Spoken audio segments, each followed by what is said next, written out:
I knew was not supposed to be there. And I kept saying that. I kept like pushing on the spot. It was just intense, like blinding, intense pain. And now I know that she was going through that too.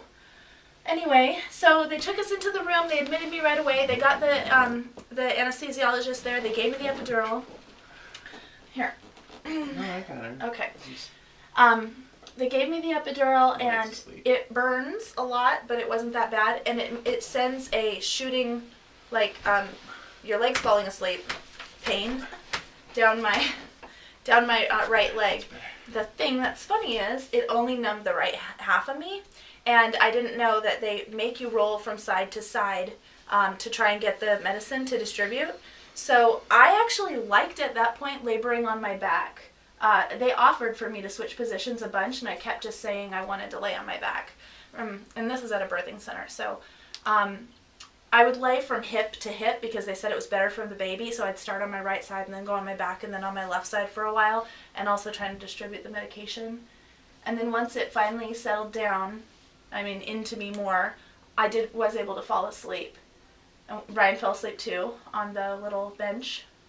And then all of a sudden the nurse came in and she said a lot of really happy things like this. She was very sweet. I liked her a lot. She had gone around taking polls about the baby's birth weight and what everybody thought she was going to be, how heavy and all that, and pinned it up on the door, and she was just really cute. I liked her a lot. And she was the nurse that I told in the middle of a contraction, I went, "You're so pretty," to her. Weird. Anyways, but she came in saying a lot of boppy little things and then said, "So I'm just going to push the alarm so that we can get everyone in here quickly." And I had just been woken up and didn't know what she was talking about. And it turns out my water had broke, and I didn't know. And when the water broke, she must have landed, or maybe it has to do with the pinching thing that was going on her umbilical cord, and her heart rate dropped to 74. And I was having really long 3, 4, and 5 minute contractions, and that's really hard for the baby to get through. It was really hard for me to get through too. I could still feel them. The epidural was a patient-controlled epidural, so I had it on the lowest setting, and I could still feel things. Anyways, she pushed the alarm, and all these people ran in. There was a million nurses and a doctor, not my doctor. She wasn't there yet. This was like 5 in the morning, and they gave me an amnio infusion to refill my water back up so that she would float and get off of whatever it was she was pinching, which she did. Mm-hmm. And they did, but it was scary. Like, I went from dead asleep to having my room full of people and an alarm going off outside the room, and everything was fine. I don't know how long that took. It was fast. It was like very 10 fast minutes, because people were rushing. But after and that, then they were gone. Yeah, and then they were gone. I was just back to my nurses. No, that doctor stayed with us. I remember I couldn't hear her. She was really soft spoken. Yeah. So that woman, that doctor, stayed with us, and she kept checking things. Oh, they inserted a catheter, and they put a monitor on the baby's head because they needed to monitor her heart rate better since she was under distress. So the way they do that is they insert it right under her scalp. So before she was even born, she got poked. This kid has been poked so many times.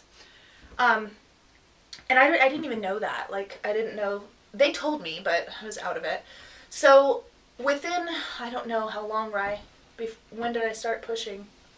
At some point, my doctor got there. Our doctor was supposed to be there around 7-ish. a.m. She got there maybe about 7:30-ish. Yeah. And then... They said it. No, I wasn't supposed to push yet because I know. She got there and checked on you, and you were... I had 3 nurses. You were progressing very well, because sometimes when you're on an epidural, you don't progress as well because you can't feel stuff, but you're still having contractions, and you were... By that time, I think you were close to fully dilated. You're like 9 centimeters. Yeah, and everybody was just... It took another hour, like about 8:30. And they were all just talking, like they were talking about this birth and that birth they had seen, like, because there was a nursing student in there too. I let her come in. She was really great. I liked her a lot. She was quiet when I needed people to be quiet, and she was encouraging when I needed somebody to help me along. She was great. And then another nurse was in there too. These were like supermodel nurses. Yeah, they're really pretty. Yeah, we're lookers. And then my doctor, who's also pretty too. It was the pretty people. And they were all talking about like a baby story, and They were talking about, oh, do you think she's going to have hair? And Dr. Martin, I remember her going, I think bald babies are so cute. I haven't seen a bald baby in a while. I don't know why I remember that, but... Before you started pushing, you found time to put on makeup and be glam puss. Yeah. Before I started pushing, I was bored, and I needed something to do. But I'm always like that. If something big is coming, I have to stay busy until that. I can't just sit and wait. The clock just slows. So since I was sitting there and I couldn't really move, I put on a little bit of makeup. It wasn't a lot. And I didn't do my hair. Ryan was brushing, right? Ryan was... brushed your hair. He brushed my hair because I couldn't have my back rubbed since I had the epidural and I wanted something. So he brushed my hair. That's why the pictures look like that. And then, about 8:30ish. So this was before I started pushing and everything. It's not like I put on makeup when the baby was coming. It was about 8:30ish that they said you can start pushing. 8:30 a.m. they said, you're ready, you're there, you can start pushing. And so Ryan came by my side and they said, do you want him to count to 10? Do you want us to count 10? Do you want silence? And I said, let's start with him, and if I hate the sound of his voice, then everybody will shush, because usually if I feel sick or in pain, I need complete silence. But Ryan's voice is really calming, which we know since his daughter never wakes up when he's talking. And so I got into position, and I held both my legs. At one point, Ryan started holding them. You started on your side, and I was amazed with how much strength you had. I didn't think that you had that in you. They kept saying, you're going to run a marathon, you're going to burn 5,000 calories, you got to get yourself there, be prepared. And I said, okay, and I think Ryan was doubting me a little bit, because I'm kind of a fragile little delicate China doll. But you were pushing, and then as it went on for, an hour or so, and it started getting closer and closer, and the doctor and 2 nurses were in there, and eventually...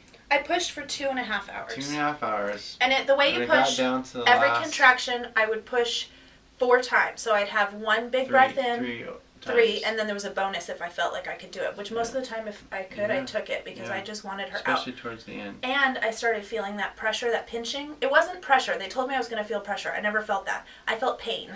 And the pinching feeling along with the contraction I knew wasn't right, and I kept trying to tell them, but I just couldn't make it make sense, and I just kept pressing on the spot where it hurt. I just knew something was going on.